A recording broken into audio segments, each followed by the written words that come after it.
criminal probe is now underway in Trinidad and Tobago after an unauthorized social event was interrupted by authorities over the Christmas holiday weekend.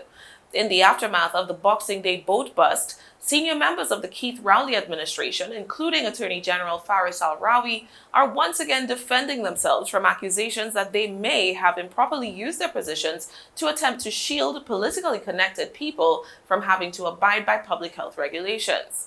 According to reports in the local press, about 100 patrons were able to board the Ocean Pelican for the event on December 26th. Following several reports from concerned civilians and officials from the Chagaramas Development Authority who alleged that there was a boat party in progress, police from the Western Division responded to the scene. Upon arrival, officers say they observed several attendees of the boat bash attempting to make a run for it. Despite this, police were able to successfully shut down the activity and take most, if not all, the partygoers into custody. They were processed at the Carinash police station and subsequently released pending the outcome of investigations. This is where things begin to get complicated. The event's organizer, Adrian Schoon, is the son of Trade Minister Paula Gopi Schoon. Shortly after news of the bust became public, reporting in local media outlets suggested that while he was being interrogated by police, Schoon made a call on his personal phone to the Attorney General Faris Al-Rawi, his mother's cabinet colleague. Soon after these allegations surfaced, Al-Rawi issued a statement to the Sunday Express categorically denying ever being contacted by Schoon while the latter was in the custody of the police.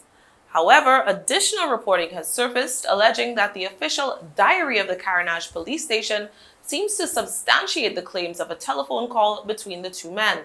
The Sunday Express reports that the diary contains excerpts indicating that Schoon did place a call and subsequently handed the phone over to detectives after a brief introductory conversation. One of the officers present directed the audio through the mobile phone's loudspeaker, meaning that everyone in the room could hear the person on the other end identify himself as Attorney General Al-Rawi. The diary summarizes the person who calls themselves Al-Rawi's remarks as the Attorney General, stating that while he did not intend to impede the investigation, he felt it necessary to provide his opinion that the vessel was not deemed a party boat and therefore no offense had been committed by Schoon or the other attendees.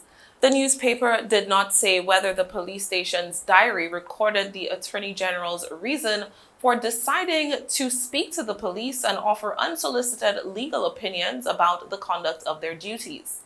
Apparently, Schoon had applied for and received a special license that designated the Ocean Pelican a restaurant, meaning that it would, if in compliance with safe zone directives, be allowed to offer a dine-in service.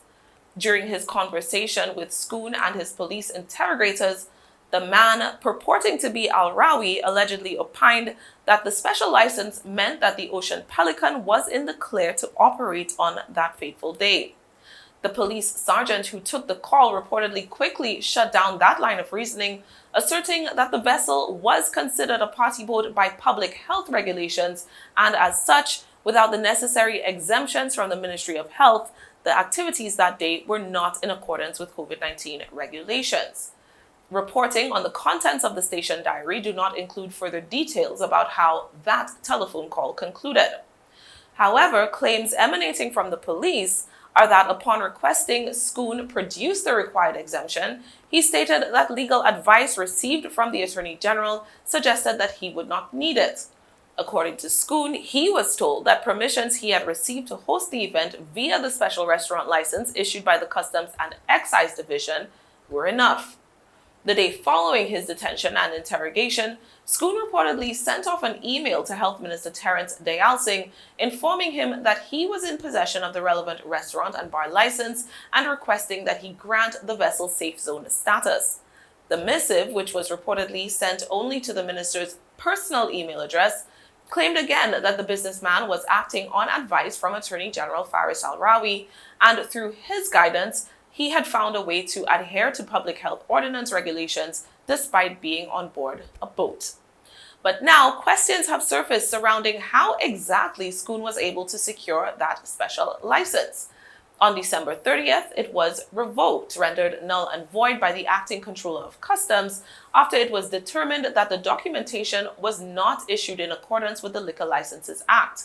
Schoon has since been instructed to return the documents to the division in exchange of a refund of his fee. An internal investigation was also launched to determine how Schoon ended up receiving the license amid prevailing public health regulations requiring such applications be deferred. Reporting surrounding the matter has concluded, however, that even with the requisite special license in hand and valid at the time of the event, Schoon was still missing a multitude of permissions required to proceed as planned that day.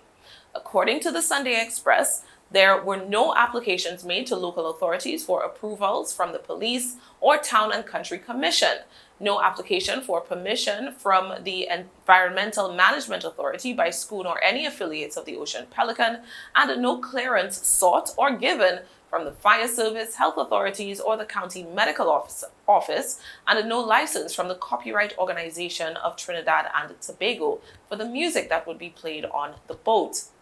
The Express reports that investigations suggest that, much like in the case of customs, most of these licenses could not have been issued even if sought due to the prevailing public health regulations.